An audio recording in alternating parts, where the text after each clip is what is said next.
تو پنجتن کا غلام ہوں، میں تو پنجتن کا غلام ہوں، میں غلام ابن غلام ہوں، میں غلام ابن غلام ہوں، میں تو پنجتن کا غلام ہوں۔ مجھے عشق ہے تو خدا سے ہے، مجھے عشق ہے تو رسول سے، یہ کرم ہے سارا بطول کا، میرے منہ سے آئے مہک صدا، جو میں نام لوں تیرا جھوم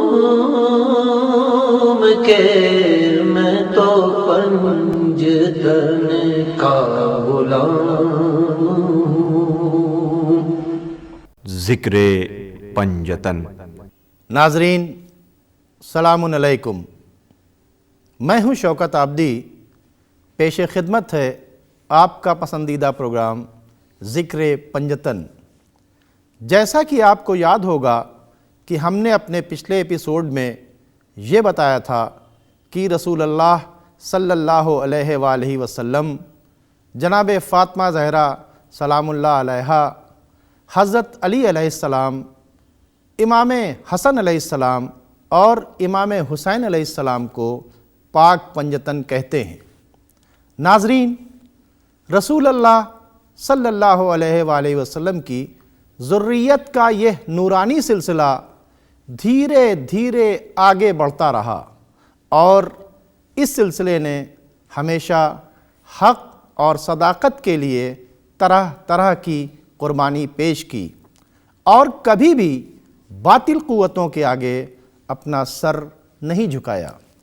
اور جب یہ ہماری دنیا ظلم و جور سے بھر جائے گی تو اسی نورانی سلسلے کی آخری کڑی یعنی امام مہدی علیہ السلام تشریف لائیں گے اور اس کائنات کو عدل اور انصاف سے بھر دیں گے۔ اسی نورانی سلسلے کی تعریف میں امام احمد رضا خان صاحب بریلوی نے کیا خوب ارشاد فرمایا ہے، تیری نسل پاک میں ہے بچہ بچہ نور کا، تو ہے عین نور تیرا سب گھرانہ نور کا۔ آئیے اس سلسلے کی پہلی کڑی یعنی فخر موجودات، اشرف المخلوقات، حبیب کبریا محمد مصطفیٰ صلی اللہ علیہ وآلہ وسلم کی ذات پاک کے سلسلے میں بات کرتے ہیں اپنے معزز مہمان عالی جناب مفتی ابوالعرفان فرنگی محلی صاحب لکھنوی سے۔ آج میں آپ سے پہلا سوال یہ کرنا چاہتا ہوں، تھوڑی سی روشنی آپ پیغمبر اکرم محمد مصطفیٰ صلی اللہ علیہ وسلم کے نور کے سلسلے میں ڈالنے کی زحمت گوارا کریں گے۔ آپ نے بہت اچھا سوال کیا۔ جب تک کہ ہم کو اس نور ہدایت کے بارے میں صحیح بات نہ معلوم ہوگی، ہمارے دل میں وہ محبت کا جذبہ نہیں پیدا ہو سکتا ہے جو ہماری رہنمائی ایمان کی طرف کر سکتا ہے۔ تو لہذا سب سے پہلے ایمان جو ہے ہمارا، اس کا تعلق محبت سے ہے، اور محبت اللہ کی اور اس کے واسطے رسول کی اور آپ کے اہل بیت کی وہ ضروری ہے، اور اس کی اہمیت کو ہم کو معلوم ہونا اس لیے ضروری ہے کہ آج کل اس اہمیت کو ختم کرنے کی کوشش کی جا رہی ہے، تاکہ جب ہمارے دلوں سے نبی کریم صلی اللہ علیہ وسلم کی محبت اور عقیدت ختم ہو جائے گی، آپ کے اہل بیت کی عقیدت و محبت ختم ہو جائے گی، تو ہمارے ایمان میں کمی آ جائے گی، اور جب ہمارا ایمان کم ہو جائے گا تو پھر آگے ہم کو گمراہی کے راستے پہ لے جانے میں بڑی آسانی ہوگی۔ تو ہمارے پاس جو معلومات ہیں وہ دیکھیے قرآن کی آیتیں ہیں اور احادیث شریف ہیں۔ تو نور نبی صلی اللہ علیہ وسلم کے بارے میں ہم کو یہ بتایا گیا ہے، ایک حدیث کا مفہوم ہے کہ اول ما خلق اللہ نوری، سب سے پہلے جو اللہ تعالیٰ نے پیدا فرمایا وہ میرا نور تھا۔ ایک دوسری جگہ یہ ہے کہ کنزو کنزم مخفیًا فاحببت ان اعرف، اللہ تعالیٰ ارشاد فرماتا ہے کہ میں ایک چھپا ہوا خزانے کی طرح سے تھا، تو میں نے چاہا کہ وہ خزانہ لوگوں کے اوپر ظاہر ہو، لہٰذا میں نے نور محمدی صلی اللہ علیہ وسلم سے اللہ تعالیٰ نے ساری کائنات کی تخلیق کی۔ اول و آخر جو کچھ بھی ہے وہ نور محمدی صلی اللہ علیہ وسلم ہے۔ آپ ہی کے نور سے انہوں نے عرش و کرسی بنایا، آپ ہی کے نور سے لوح محفوظ و قلم کو بنایا، اور اس کے علاوہ جتنے بھی کائنات کی چیزیں ہیں وہ سب گویا کے پیداوار جو ہیں اسی نور محمدی کی ہیں۔ تو اب اس اعتبار سے نور محمدی جو سب سے پہلے تشریف لایا تو وہ ہم کو مواہب لدنیہ میں اس بات کی انہوں نے پوری تشریح کی ہے، اور انہوں نے بتایا کہ جب اللہ تعالیٰ کو اپنی قدرتوں کا اظہار کرنا ہوا تو اس نے نور محمدی صلی اللہ علیہ وسلم کو پیدا فرمایا، اور اسی نور محمدی سے تمام کائنات کو موجود کیا، اور پھر اسی نور محمد کو صلی اللہ علیہ وسلم جسم و جسمانیت سے اور روح و روحانیت سے متصف فرما کر ان کو نبوت کی خوشخبری دی اور ان کو رسالت سے سرفراز فرمایا۔ اور اس میں لکھا ہوا ہے کہ جس وقت آپ کو نبوت و رسالت سے سرفراز فرمایا تو اس وقت حضرت آدم کا وجود بھی نہیں تھا، بلکہ حضرت آدم جو تھے وہ روح اور جسم کے بیچ میں تھے۔ تو اب اس سے ظاہر ہو جاتا ہے کہ اگر کوئی چیز تھی تو صرف اللہ کی ذات تھی، اور اللہ کی ذات سے نور محمدی پیدا ہوا، اور نور محمدی جو ہے اول و آخر تمام کائنات کا منبع و مخزن ہے، اور وہی اللہ تعالیٰ کی قدرتوں کا مظہر ہے، اور اس سے جب تک کہ ہمارا ایمان متعلق نہیں ہوگا اس وقت تک کہ ہمارے دل میں محبت پیدا نہیں ہوگی۔ اس وجہ سے عظمت رسالت کو اور عظمت اہل بیت کو اور مقدس حضرات کی عظمتوں کو جاننا اور اس سے تعلق پیدا کرنا ہی ہمارا دنیا میں پیدا کرنے کا باعث ہو سکتا ہے۔ سب سے پہلے اللہ نے پیغمبر کے نور کو خلق کیا، جی ٹھیک ہے، بے شک، تو نور بھی مخلوق ہے، جی تو اللہ خالق ہے، جی تو یہ طے ہوا کہ سب سے پہلے اللہ نے نور خلق کیا، جی جی ٹھیک ہے۔ یعنی وہ نور کب خلق ہوا، جی اس کے بارے میں کیا کچھ آپ بتائیں گے؟ نہیں، اس کے بارے میں بھی مواہب لدنیہ میں پوری تفصیل سے انہوں نے بتایا ہے، اور انہوں نے کہا ہے کہ جو کچھ بھی تھا باطن میں تھا، اللہ تعالیٰ کے باطن میں سب کچھ تھا۔ جب نور محمدی صلی اللہ علیہ وسلم کو پیدا فرمایا گیا اور آپ کو منصب رسالت سے اور نبوت سے فائز کیا گیا، آپ کو روحانی اور جسمانی کیفیت عطا فرمائی گئی، تو وہ جو باطن میں تھا وہ اب ظاہر میں آیا۔ جو کچھ تھا وہ علم پروردگار میں تھا، جی جی جی، کچھ بھی نہیں خلق ہوا تھا، پہلے پیغمبر اکرم محمد مصطفیٰ صلی اللہ علیہ وسلم کا نور خلق ہوا، جی جی، اور اس نور سے ساری چیزیں کائنات پیدا بعد ہوئی، میں بنی، جی جی چونکہ اللہ کے علم میں تو سب کچھ تھا۔ جی جی جی، تو اس کے مطلب یہ طے ہوا کہ اگر نور محمد نہ بنتا تو کائنات نہیں بنتی۔ نہیں تو حدیث میں آیا ہے کہ اے محمد صلی اللہ علیہ وسلم اگر تم کو پیدا کرنا نہ منظور ہوتا تو ہم کائنات ہی نہیں بناتے۔ تو باعث کائنات جو ہے وہ باعث تخلیق کائنات جو ہے وہ نبی صلی اللہ علیہ وسلم کی ذات ہے، اور آپ یہ سمجھ لیے کہ اصل دولہا وہی ہیں، اور اس دولہا کی بارات کے لیے یہ ساری کائنات پیدا فرمائی گئی۔ اور ظاہر ہے کہ دولہا کی بارات میں کتنا اہتمام ہوتا ہے وہ سب کے سامنے ظاہر ہے۔ تو یہ دولہا جو تھے اس میں یہ ذات محمد صلی اللہ علیہ وسلم تھی، اور حضرت آدم سے لے کر کے آخر تک کے جتنے ہیں سب نبی کریم صلی اللہ علیہ وسلم کے باراتی ہیں یا ان کے انتظام میں مصروف لوگ ہیں۔ اس وجہ سے کہ ہم دیکھتے ہیں کہ جتنی بھی کتابیں آئی ہیں، چاہے توریت ہو، چاہے زبور ہو، چاہے انجیل ہو، یا جتنے انبیاء آئے، ان سب کا فرض منصبی یہی تھا کہ ایک طرف تو اللہ کی وحدانیت کی طرف لوگوں کو متوجہ کرتے تھے، دوسرے یہ بھی وہ کہتے تھے کہ دیکھو میرے بعد ایک پیغمبر آخر الزمان صلی اللہ علیہ وسلم آنے والا ہے، تم میں سے جو کوئی ان کا زمانہ پائے تمہارے اوپر فرض و واجب ہے کہ تم ان کی مدد کرو اور ان کے اوپر ایمان لاؤ۔ تو اب ہم جو سمجھتے ہیں ظاہری طور پر، معمولی طور پہ آپ کو سمجھانا چاہیں گے کہ کائنات کے سب سے بڑے دولہا حضرت محمد صلی اللہ علیہ وسلم ہیں، اور یہ عرش و کرسی جو بنی، کائنات سجائی گئی، زمین بنائی گئی، آسمان بنایا گیا، اور اس میں جو کچھ بھی کارخانہ قائم کیا گیا ہے وہ صرف اسی دولہا کی بارات کے طور پر ہے، اور جب تک کہ ہم دولہا سے اپنا تعلق قائم نہیں کریں گے ہم باراتی بننے کے لیے انہیں ہم وجہ تخلیق کائنات کہتے ہیں. جی جی جی. اور یہ میں پوچھنا چاہوں گا کہ کلام پاک میں کہیں ملتا ہے کہ کیا نام ہے تمام انبیاء سے عہد لیا گیا. جی جی. تو یہ کب عہد لیا گیا؟ دیکھیے جس وقت نبی پاک صلی اللہ علیہ وسلم کو نبوت اور رسالت سے سرفراز فرمایا گیا تو آپ کے بعد آپ کی تشریف آوری کے لیے حضرت آدم کا مجسمہ تیار ہوا، اور اس آدم کے مجسمے میں اللہ تعالیٰ نے کائنات میں جتنی بھی روحیں پیدا ہونے والی تھیں ان کو داخل کیا. اب داخل کرنے کے بعد ان تمام ارواح کو آپ نے باہر نکالا اور اس سے پوچھا کہ الستو بربکم، کیا میں تم لوگوں کا رب نہیں ہوں، یعنی تم میری مخلوق ہو کہ نہیں. تو اب ساری ارواح چونکہ اس چیز سے نابلد تھیں اس وجہ سے ان کی طرف سے تو جواب نہیں ملا، لیکن ایک روح جو اللہ کی خلاقیت سے واقف تھی وہ آگے بڑھی، اس نے کہا کہ نہیں آپ ہمارے رب العالمین ہیں. جب اس روح نے کہا کہ ہاں ہم جانتے ہیں کہ آپ ہمارے رب ہیں تو ساری ارواح نے جواب دیا کہ انت رب العالمین. تو یہ روح جو تھی چونکہ تخلیق سے واقف تھی اس کو رسالت و نبوت کا درجہ دیا جا چکا تھا، اور وہ ذات محمد صلی اللہ علیہ وسلم تھی. یہ جو میثاق لینے کی بات چیت ہے، نہیں وہی میں کہہ رہا ہوں. تو یہ واقعات تو پہلے ہوا اور اس کے بعد پھر اللہ تعالیٰ نے آدم کا خمیر تو یہ ہوا کہ آدم کے لیے مٹی آئی، فرشتے خلق ہو چکے تھے. نہیں وہ سب باتیں تو یعنی تخلیق کائنات سے پہلے بھی تو ان سے سوال و جواب کرنا تھا. تو آدم کے جسم میں ساری روحوں کو نکال کر کے ان سے تو اپنی خلاقیت کا سوال کیا گیا کہ تم مجھے پہچانتے ہو کہ نہیں. تو اس میں سے کوئی بھی جواب دینے والا نہیں تھا، اس لیے کہ کسی کو کچھ معلوم ہی نہیں تھا. جو جاننے والا تھا وہ تھی ذات محمد صلی اللہ علیہ وسلم کی. جب انہوں نے ارشاد فرمایا کہ ہاں انت رب العالمین، تو ہمارا خالق و مالک ہے، تب یہاں سے معاملہ آگے بڑھا.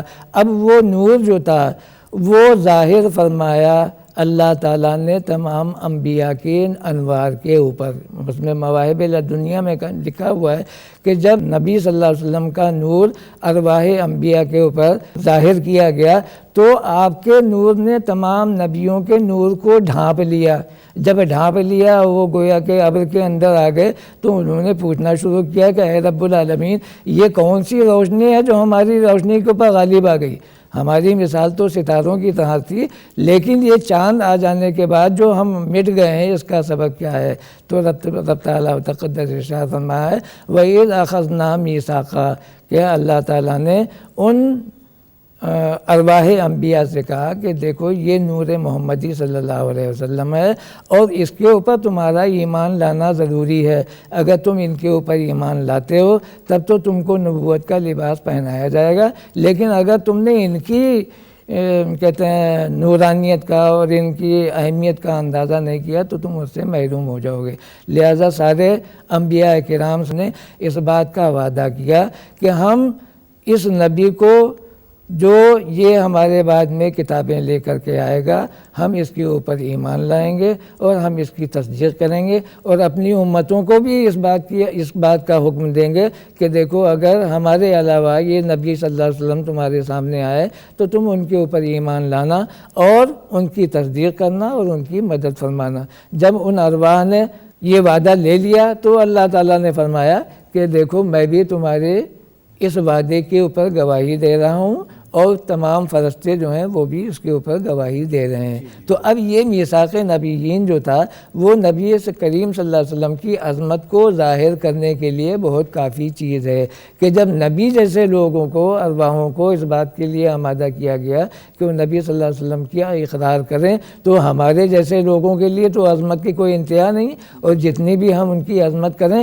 وہ ظاہر ہے کہ اللہ کا حکم ہے، اللہ کا فرمان ہے. قرآن کے ذریعے سے ہمارے اوپر حکم نازل ہوا ہے اور جو احادیث نبی ہیں آپ کی عظمت کے بارے میں وہ بھی ہمارے لیے ایک سبق ہے. جی میں یہ پوچھنا چاہ رہا تھا کہ ان کا نورانی سلسلہ جس کو سلسلۃ الذہب کہتے ہیں یہ سب سے پہلے شروع ہوا جی، لیکن جب ہم ہی نہیں تھے، فرشتے نہیں تھے، ملک نہیں تھا، عرش نہیں تھے، تو صرف اور صرف نور جو تھا وہ محمد مصطفیٰ صلی اللہ علیہ وسلم کا نور تھا.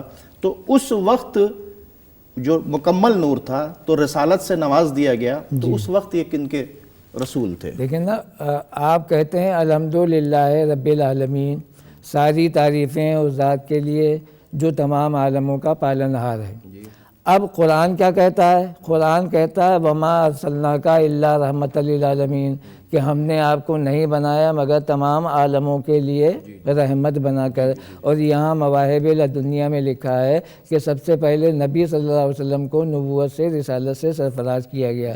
تو جب کچھ نہیں تھا، عالم تھا ہی نہیں، کچھ عالم تھا ہی نہیں، عالم کا وجود ہوا ہے نبی کریم صلی اللہ علیہ وسلم کی وہ تو ان کے نور کی پیدائش کے بعد، تو ان کے نور کے بعد ہی تو ساری کائنات تخلیق ہوئی۔ اور جب رحمت للعالمین ہے تو نبی کریم جو ہے سب کے لیے نبی بھی ہیں۔ تو جتنے انبیاء ہیں وہ بھی آپ کی نبوت کا اقرار کرنے والے ہیں، اور کائنات کا ایک ایک ذرہ عرش اعظم سے لے کر تحت ثری تک کے اس سب کے لیے آپ کی نبوت جو ہے واجب ہے و فرض ہے۔ تو آپ تو سب کے لیے تھے، چاہے وہ انبیاء ہوں، چاہے آپ کے اہل بیت ہوں، چاہے مقدس ترین لوگ ہوں، اور چاہے غیر مہذب لوگ ہوں، نبوت تو آپ کے لیے سب کے لیے۔ گویا آپ یہ کہنا چاہتے ہیں کہ پیکر انوار میں جی جو سب سے پہلے لوگ تھے جنہوں نے رسالت کی گواہی دی، جی جی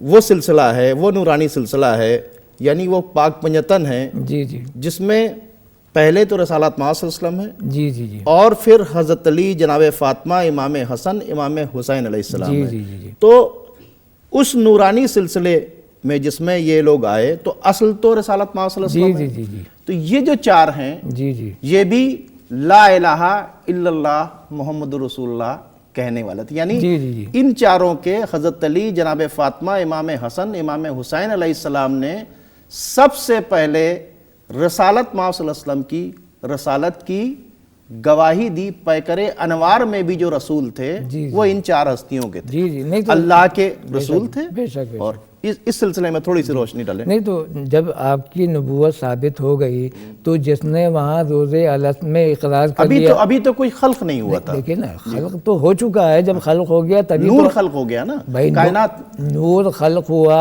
اور اس کو نبوت و رسالت سے سرفراز کیا گیا۔ تو کوئی چیز کچھ چیزیں موجود ہوں گی تبھی تو وہ اقرار کریں گے، ورنہ خالی آپ کے کہہ دینے سے کہ ہم نے آپ کو نبی بنا دیا۔ نبوت تو اس وقت ثابت ہوگی جب اس نبوت کو ماننے والے اور کسی کے لیے راہ ہدایت پیش کرنے والے ہوں گے نا۔ تو آپ کو نبوت و رسالت تو اس وقت عطا فرمائی گئی جب ساری ارواح کو آپ سے اقرار کرا لیا گیا کہ آپ رسول بھی ہیں، آپ نبی بھی ہیں، یہاں تک کہ نبیوں سے بھی اقرار کرایا گیا۔ تو یہ نبوتی کا اقرار تو تھا۔ تو جب انبیاء اس میں شامل ہیں تو جو آپ کے سلسلے کے لوگ ہیں وہ لاموالا اس میں شامل ہیں۔ اب یہ کہ ہر ایک کو الگ الگ تو نہیں بتایا جائے گا کہ بھائی فلانے نے بھی اقرار کیا، یہاں تو جب ایک چیز کو کلی طور پر بیان کر دیا گیا۔ میں نے اس سوال کو اس لیے اٹھایا تھا مفتی صاحب کہ آدم کا پیکر جب نہیں تیار ہوا تھا اس سے قبل بھی اللہ اور اس کے ملائکہ درود بھیجتے تھے۔ آدم کا پیکر تیار کرنے کے لیے تو فرشتے گئے اور مٹی لائے اور پھر اس کے بعد پوری تمام تیاری ہوئی، لیکن اللہ اور اس کے ملائکہ درود بھیجتے تھے۔ تو یقیناً نبیوں کا سلسلہ آدم سے شروع ہوا ہے۔ تو آدم سے پہلے جو ہستیاں تھیں جن کے سلسلے میں شاید قرآن میں آیا ہے کہ آلین، وہ تھوڑا سا اس پہ روشنی ڈالیں۔ نہیں اس میں دیکھیے جب حضرت آدم کو میں آدم کی پیدائش سے خلق سے بتانا چاہوں گا کہ سب سے پہلے اللہ تعالیٰ نے لوح اور قلم کو بنایا، اور قلم کو حکم دیا کہ جو کچھ میرے مافی ضمیر میں ہے تم اس کو لکھو۔ تو جب اس نے لکھا تو اس نے قرآن لکھا کہ نہیں لکھا؟ جی بالکل لکھا، بالکل قرآن لکھا، اور قرآن ہی میں کہہ رہا ہے کہ ان اللہ وملائکتہ یصلون علی النبی یا ایھا الذین آمنوا صلوا علیہ وسلموا تسلیما۔ قرآن اس وقت بنا جب کچھ نہیں تھا۔ جی بالکل ٹھیک ہے، قرآن اس وقت بنا، لیکن اس وقت بھی باطن میں، ظاہر میں تو نہیں ہوا تھا لیکن باطن میں نبوت بھی موجود تھی، اور نبوت کے چاہنے والے بھی موجود تھے۔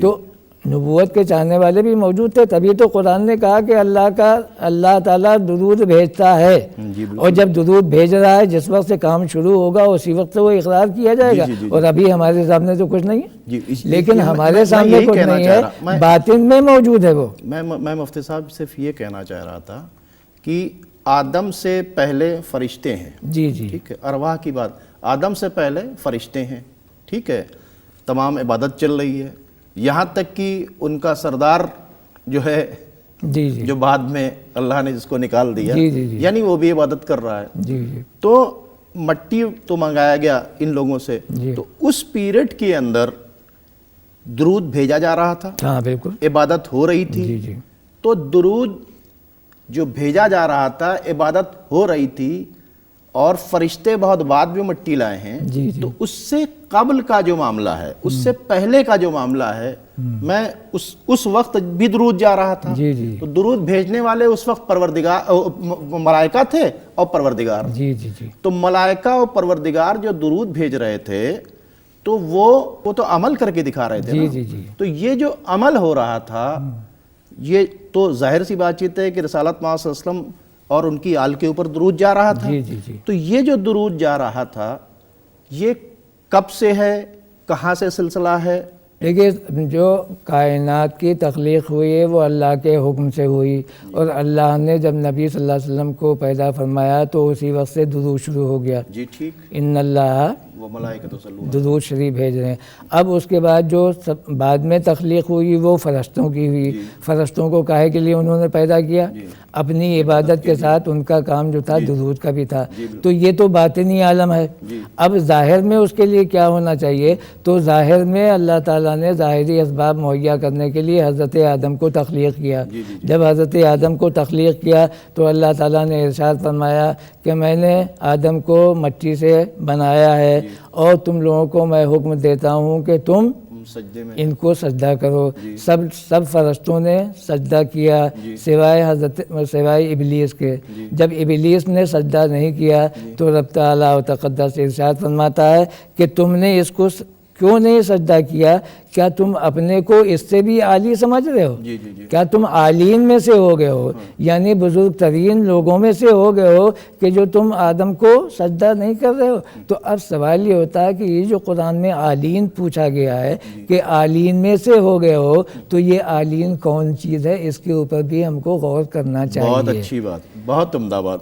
عالین جو ہے شیطان نے جب سجدے سے انکار کیا تو پروردگار نے اس سے پوچھا کیا تو عالین میں ہو گیا؟ عالین میں سے ہو میں گیا۔ یہی کہنا چاہتا تھا، میں یہی کہنا چاہتا تھا کہ جس بات کی تصدیق آپ نے کلام پاک کی، یہ کلام پاک کی آیت موجود ہے، اس میں لکھا ہوا وَإِذْ قَالَ رَبُّكَ لِلْمَلَائِكَةِ إِنِّي خَالِقٌ بَشَرًا مِّن طِينٍ فَإِذَا سَوَّيْتُهُ وَنَفَخْتُ فِيهِ مِن رُوحِي فَقَعُوا لَهُ سَاجِدِينَ، کہ میں نے جب اپنے ملائکہ سے کہا کہ میں ایک بشر کو مٹی سے پیدا کر رہا ہوں، اور جب میں نے اس کو مکمل کر لیا اور میں نے اس میں اپنی روح کو پھونکا تو وہ ان لوگوں سے سجدہ کرنے کے لیے کہا، فَسَجَدَ الْمَلَائِكَةُ كُلُّهُمْ أَجْمَعِينَ إِلَّا إِبْلِيسَ وَاسْتَكْبَرَ وَكَانَ مِنَ الْكَافِرِينَ، تب تمام فرشتوں نے اکٹھا ہو کر کے ان کو سجدہ کیا سوائے ابلیس کے، اس وجہ سے کہ وہ اس کے دماغ میں کبر و غرور تکبر پیدا ہو گیا تھا اور وہ اللہ کی نافرمانی کرنے والوں میں سے ہو گیا۔ قال یا ابلیس ما منعك ان تسجد لما خلقت بيدي استكبرت ام كنت من العالين، اے ابلیس کس بات نے تجھ کو منع کیا تھا کہ تو اس چیز کو سجدہ نہ کرے جس کو میں نے اپنے ہاتھوں سے بنایا ہے؟ استکبرتا، کیا تجھے اندر بڑا گھمنڈ پایا جاتا ہے یا تو ان سے بھی بلند تر ہو گیا، عالین میں سے ہو گیا؟ تو اب یہ عالین جو ہے، عالین کا مطلب یہ ہے کہ اس نے اپنے کو اس چیز سے بھی بلند کر سمجھا۔ میں اسی بات کو سامنے لا رہا تھا کہ ادھر پروردگار ہے، جی جی جی، اور ملائکہ ہے، جی جی، پروردگار حکم دے رہا ہے، ملائکہ سب سجدے میں چلے گئے، جی جی جی، سجدہ آدم کا ہو رہا ہے، سجدہ نہیں کرنے والا شیطان ہو گیا، جی جی جی، اس سے پوچھا ہے کیا تو عالین میں ہو گیا؟ جی جی جی، ہے نا، قرآن نے پوچھا ہے کہ کیا تو عالین میں ہو گیا؟ میں یہی بات کہنا چاہتا تھا کہ کچھ بڑے لوگ، کچھ مقدس لوگ جی آدم کا تو سجدہ ہو رہا تھا جی جی جو پہلے سے تھے، جی جی جو رسالت ماء صلی اللہ علیہ وسلم کے نور کے ساتھ خلق ہوئے تھے، جی جی جی جو ان کے نور سے بنائے گئے تھے، وہ نورانی جی مخلوق، جی جی ٹھیک ہے، وہ عالین میں ہیں. جی جی جی ورنہ پھر بتائے، پھر لوگ بتائیں کہ بھئی کون ہے عالین میں. اس نے کہا قال انا خیر منہ خلقتنی من نار وخلقتہ من طین. اس نے ابلیس نے اس کا جواب کیا دیا؟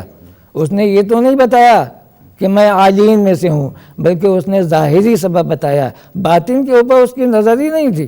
باطن کے بارے میں، عالین کے بارے میں وہ تو جانتا ہی نہیں تھا. وہ تو اتنا جانتا تھا کہ مجھے آگ کے شعلوں سے بنایا گیا ہے اور آدم کو اس نے یہ نہیں دیکھا کہ آدم بنایا گیا ہے دستے قدرت سے، اور جو دستے قدرت سے بنایا گیا، تجھے تو آگ کے شعلوں سے بنا دیا گیا، لیکن جو دستے قدرت سے بنایا گیا اس کی کیا اہمیت ہے؟ تو نے اس اہمیت کو نہیں دیکھا. تو نے یہ دیکھا کہ ان کو مٹی سے بنایا گیا، تو کیا ان مقدس ہستیوں سے بھی بڑا ہو گیا جو اپنے آپ کو ایسا سمجھ کر ہی انکار کیا؟ اب وہ کہتے ہیں قال انا خیر منہ خلقتنی من نار وخلقتہ من طین. میں نے اس وجہ سے سجدہ نہیں کیا کہ میں ان سے بہتر ہوں. اب یہ بہتر سمجھنا آدم کی بات چیت، آدم کی بات کر رہا ہے. عالین کے لیے نہیں کہا اس نے کہ میں عالین کے بارے میں وہ جانتا ہوتا تب تو کہتا. اگر عالین کے بارے میں وہ جانتا ہو، آج بھی ہم لوگوں میں سے کتنے ہیں جو عالین کو نہیں جانتے؟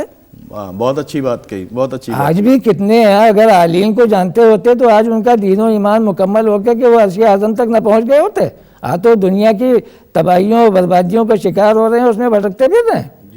تو اب اس نے کہا کہ قال انا خیر منہ خلقتنی من نار وخلقتہ من طین. میں تو اس وجہ سے کہہ رہا ہوں کہ آپ نے مجھے آگ سے بنایا ہے اور یہ آدم مٹی سے بنے ہیں، اور ظاہر حال یہ کہ آگ جو ہے زیادہ بہتر ہے، تو ایک بہتر جو ہے وہ کم تر کو کہاں سے سجدہ کر سکتا ہے؟ وہ فرماتے ہیں قال فاخرج فإنک قال فاخرج منہا انک رجیم. نکل جا تو یہاں سے مردود ہو کر، تیرا یہاں ٹھکانہ نہیں. تو اب یہ اس شیطان کے لیے تو ہے ہی ہے، لیکن اس شیطان کی ذریت جو اس وقت موجود ہے، جو دنیا میں اس وقت تباہی اور بربادی کا سامان کر رہی ہے، عظمت رسالت کا انکار کر رہی ہے. وہاں آدم کو سجدہ تھوڑی تھا. آدم کے اندر تو جب روح ڈالی جا رہی تو روح داخلی نہیں ہو رہی تھی. جب اس کے اندر اس نے دیکھا کہ نور محمدی پیشانی میں چمک رہا ہے، تب وہ روح داخل ہوئی. تو یہاں حضرت آدم کو سجدہ تھوڑی ہو رہا تھا. یہاں سجدے کا سبب وہ ذات محمدی تھی جو اول سے لے کر آخر تک کے تمام عالم کے لیے رحمت بنا کر بھیجا گیا. تو شیطان نے اس وقت انکار کیا تھا، حالانکہ اس کو عظمت رسالت کا پورا علم نہیں تھا.